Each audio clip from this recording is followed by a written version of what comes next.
violence against women is one factor in the growing wave of alarm about sexual violence in Nigeria. High-profile cases with tragic situations in which women's lives are claimed or shattered by beatings. How can we achieve the best understanding of this problem and its complications? What efforts will yield the great benefits? Give your most attention to this broadcast, as this shall be unraveled. Stay tuned. Rape is a evil.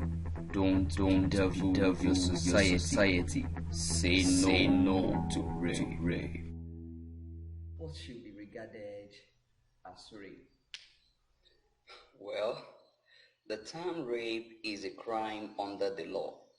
It is mostly comprehended to involve sexual penetrations of a person by force without the victim consent.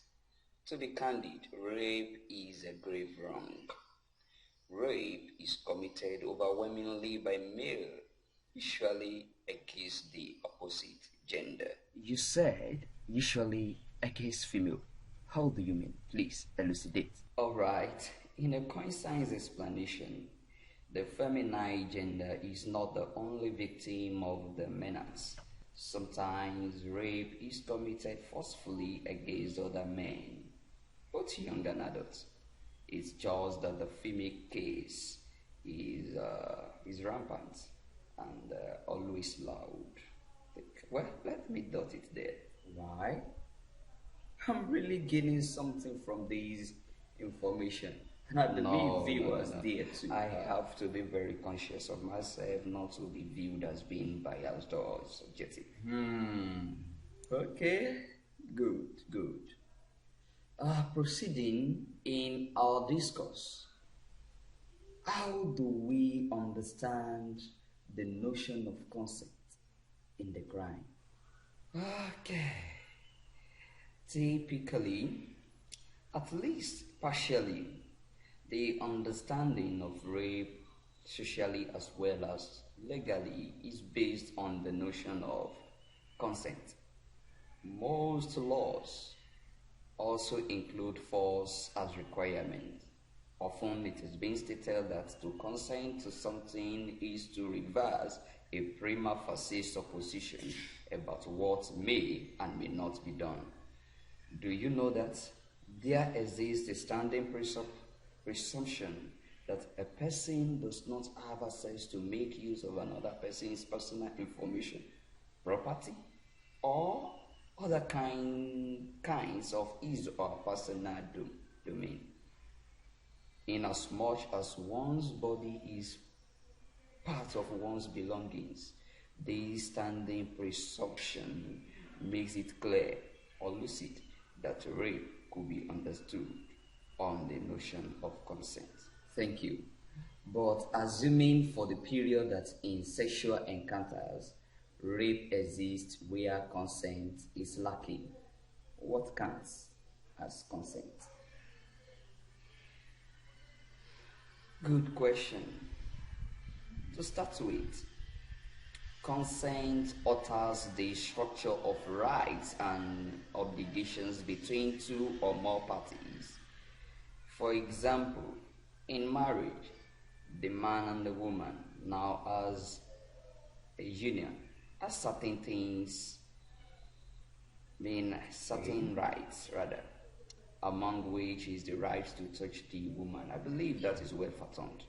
Women's sexual consent has in many instances been understood quite expansively, simply the absence of refusal or resistance. This has been criticized by the feminists on the ground that it regards even unconscious women as consenting. And logically, it has often been assumed that a woman's appearance, dress, position, location before sexual history with the man in question either function as asking for it or render a consent irrelevant or unnecessary. Whereas the feminist agenda discredits or denies that the dress of a woman or a location or a sexual choice in the past should be counted as relevant to whether she should be seen as having consented to sex or on a particular occasion.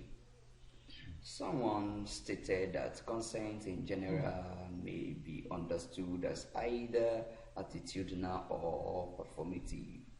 Attitudinal account sees consent as a mental state of affirmation or willingness, while performative account sees it as a certain kind of action or utterance, such as saying yes or nodding. In a nutshell, sexual consent is broad, and there exist diverse limitations to the types of consent in human actions. Fascinating. Taking a breath on one of the logical issues. Let's go on a short break. Rape is a evil. Don't delve your society. Say no to rape. Welcome back. Let's go over to likely causes of these menace. What do you think could be the cause of rape in our society? There are various theories explaining the causes of sexual violence, among which we have the rape. Such theories, which emerge from psychological perspective or sociological point of view, and in fact, we have religious grounds for this. Here are some of the likely causes of rape. Well, this may sound absurd, but well, it is one of the truths. That's child abuse. You know, child abuse itself is a crime. A crime of mistreating or harming a child physically, sexually, or emotionally. This crime lays the foundation for various tragedy in the world. And considering a novel written by Amadako, that's Faceless, probably you've read that, we may consider that text as an illustrative text or an explicit event to this cause. Now, it is in the hand of Mamin Brunid, in the book Faceless, that Baby T becomes a prostitute. Aside this, it is child abuse that lays foundation for the death of Baby T. As if it were not enough, child abuse makes poison, becomes a bully and an aggressive person in the society. Through flashback, the author of the novel unveils that Poison used to live in one room with his stepfather, mother, and 5 siblings. And the Poison suffers torture in his stepfather's hands. The man who constantly beat him. When the torture becomes unbearable for Poison, he then runs away from home at 8 years. And from there, he becomes terror to the community. In fact, a street lodge. By implication, if child abuse is not well dealt with, then its consequences are inevitable. Second on the causes, poverty is indeed another cause. It is poverty that makes some children to see gangarism, if there is anything like that, and streetism. It's poverty that makes some children to see that as a means of survival. All these then consequentially may lead to sexual violence, such as rape.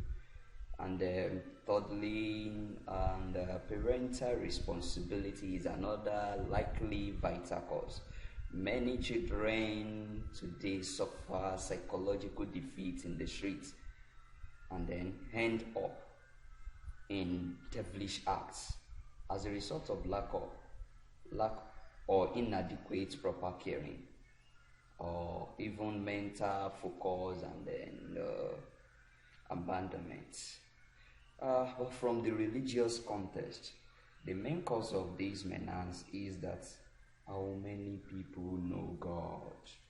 Speaking about the knowledgeability of God, I mean how many stand by this message of God's revelation that God is light, truthful, and perfect, and that in Him there is no darkness, no sin, no wickedness. The Bible in the book of 1 John chapter 1 verse 6 says, if we say that we have fellowship with God, I mean the God I'm actually saying that is a light, if we have fellowship with Him, and yet walk in the darkness of sin, we lie and do not practice the truth.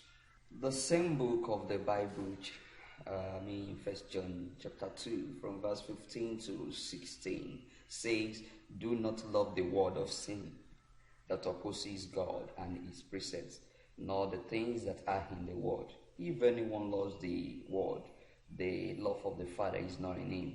And for all that is in this world, the lust and sensual craving of the flesh and so on, do not come from the Father, that is God, but they are heard from the world. How many abide by this? Daniel chapter 11 verse 32 message on those who know their God can be interpreted as people who are spiritually mature and walking in the light, in the ways of God. They are those that Daniel says shall do exploit. And doing exploit here can as well be understood as displaying strength and taking action to resist all forms of evil or abominations. May God help us. That is deeply deep. In fact, we need no further solutions. The real solution has been pinpointed. What advice do you have for our viewers? Okay, my advice to all and sundry is that we should note that human's body, that is our body, at God's temple, the body should therefore be valued. Gentlemen out there, please be courteous of your actions.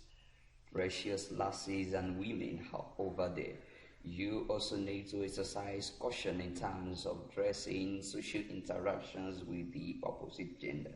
Let modesty be your watchword. Again, men, please take your eyes off everything that you think could propel devilish acts in you. May God help and keep us. Thank you. Wow. Thank you very much. It's been a wonderful moment with you. Viewers, please note, human senses are doors to immoral acts and behavior. Men and women, ladies and gentlemen, guard your heart with all diligence. God be with you. Till another broadcast. Love you. If you are not born again, you are in a bond with the Jesus loves you. Give Him your life. In Him is the life of the world. God bless.